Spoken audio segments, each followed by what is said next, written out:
Hello everyone, I hope your day is going well, and I hope you're enjoying your summer. I recently visited one of my favorite places in this great country. The image is scrolling past you, just behind me. Let me see how many of you can guess what amazing spot in Canada that is scrolling behind you. A heart in the comment section to everyone that guesses correctly. In this video, I'm going to show you a lot of graphs and charts, and I'm going to try and explain something that economists predicted.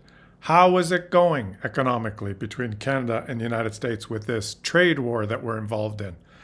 Smart economists, educated economists, all kind of summarized it and predicted this. Now, I'm not going to quote any ridiculous rhetoric that comes out of the White House because that's all just BS. And I'm not going to quote any articles that try and sensationalize any one isolated piece of news that they will just blow out of proportion. Let me show you what's going on from a macro level in the numbers with no BS and no exaggeration. And let's get into the numbers right now. But have any of you guessed where that beautiful spot is? Leave it in the comment section. Reported in The Guardian, U.S. prices continue to rise in July as Trump tariffs impact consumer costs. Prices were 2.7% higher last month compared to a year ago, and core inflation went up at a higher pace than what was seen in June. Reported in Yahoo Finance just a few days after that, PPI inflation shock. Core producer prices hit three-year high in July in head-scratching inflation surge. Well, it wasn't that head-scratching, and I'm going to explain why. So two inflation reports, the consumer price index and the producer price index. Just two different ways of measuring inflation. Both up.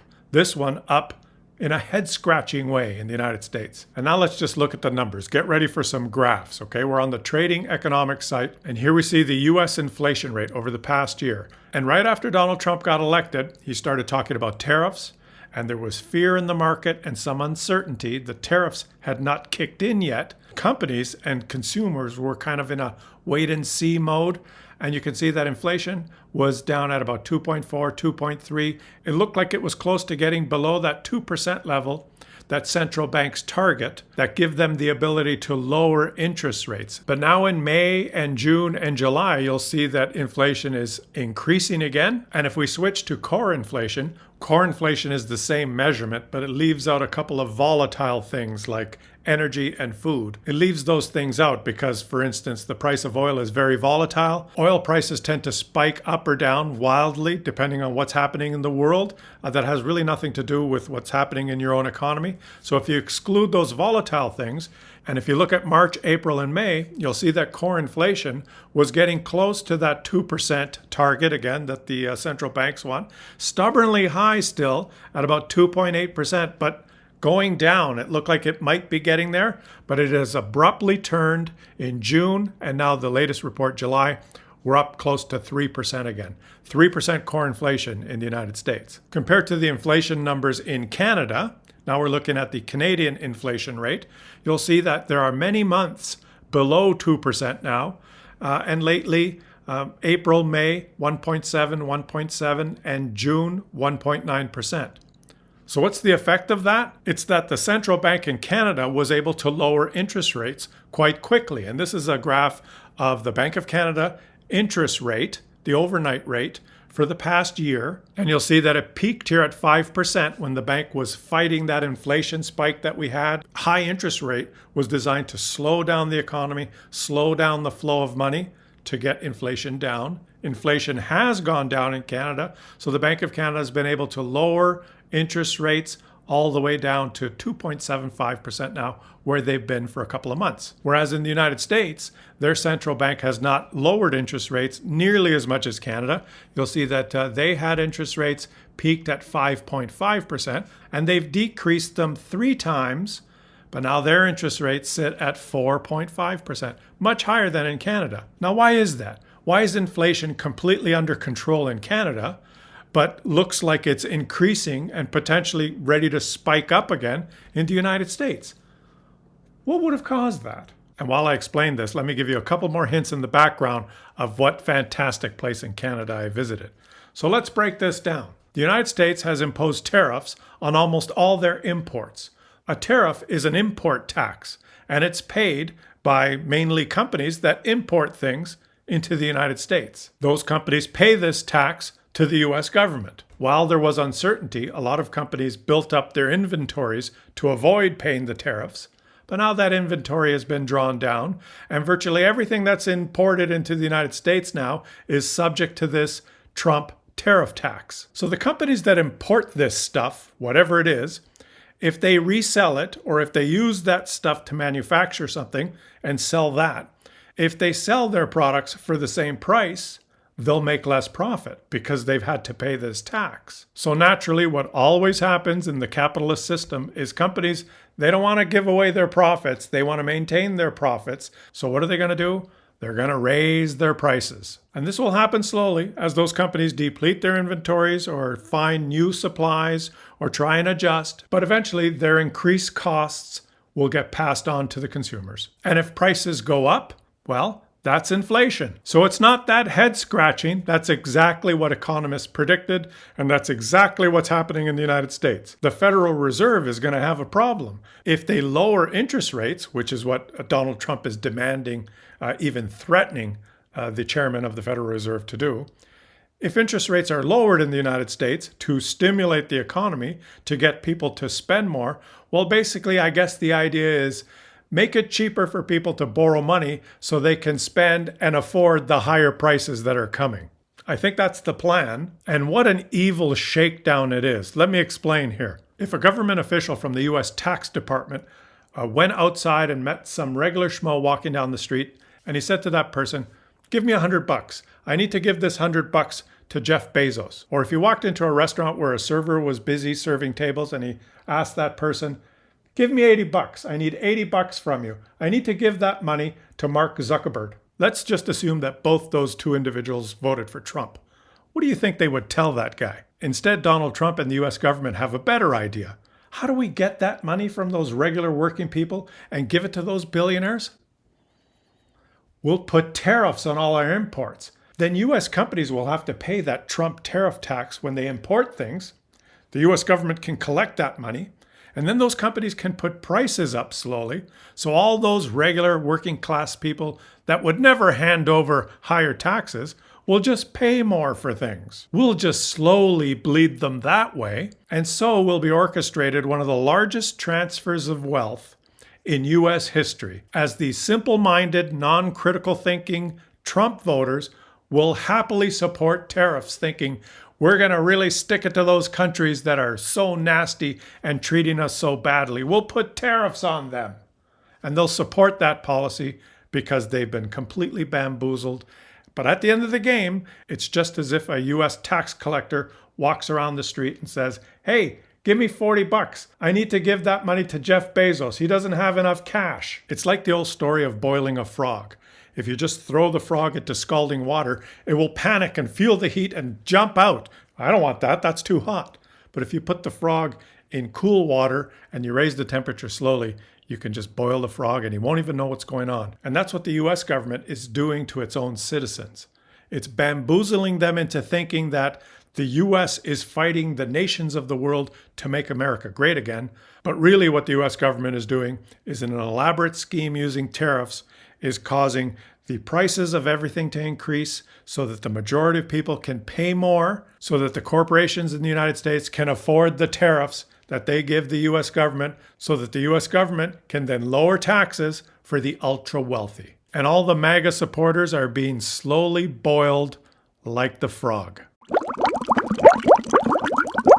Here's another consequence of Trump's tariff tax, which, of course, smart economists predicted. I explained how, if US companies have to pay a tax on everything they import, if they don't increase their prices, their profits will go down. They don't really want to spike up their prices quickly because that'll alienate their customers. They're going to try and get by without passing on that full cost right away. But what are they going to do in the meantime? They'll have less money because they've paid this tax. So they're going to cut back on a lot of other expenditures. One of those being hiring new staff. And depicted here on CNN, this is a chart that's published by the Bureau of Labor Statistics. You can see that in May, June, and July, job creation in the United States has cratered, especially in May and June. And that's what economists predicted for the United States. Increased inflation and less jobs and a slowing economy.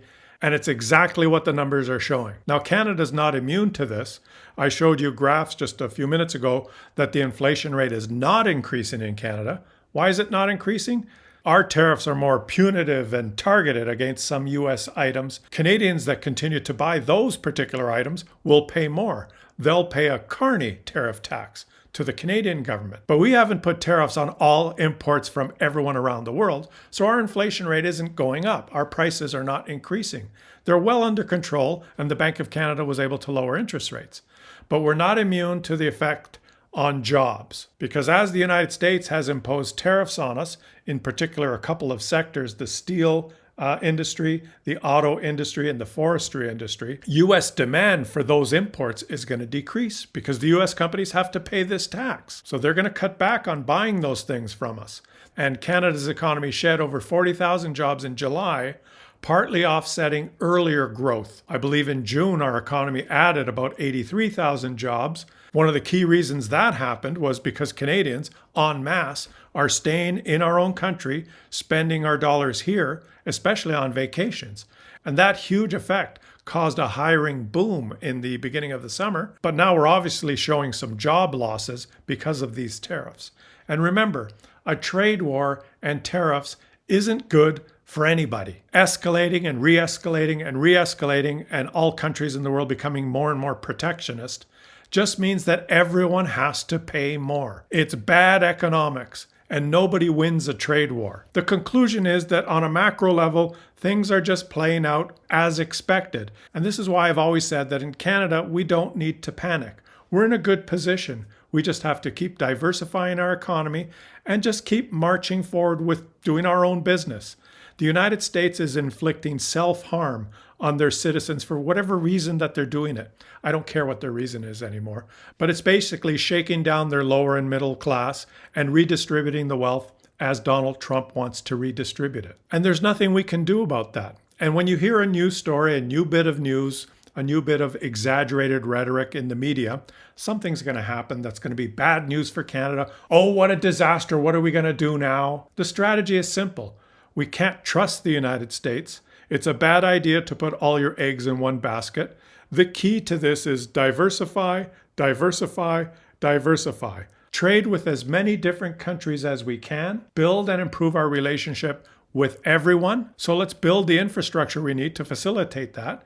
And just let our companies find new markets and new customers to sell our products to. There's no silver bullet. There's no one politician that's going to snap his fingers and make all of this go away. The Americans are going to do what the Americans are going to do. Who cares? Let them pay more. Let them be happily boiled like frogs. Let them pay and pay and pay and make their billionaires richer and richer and richer. Who cares? Any MAGA supporter that would subject himself to watching this video right to the end would just say, you're a left-wing lunatic and you don't know what's going on and this is all fake news and we're busy making America great again. How can you have any meaningful discussion with that?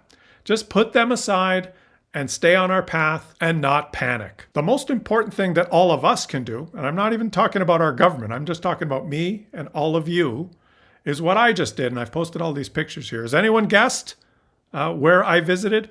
I chose Canada. I went on holiday in Canada.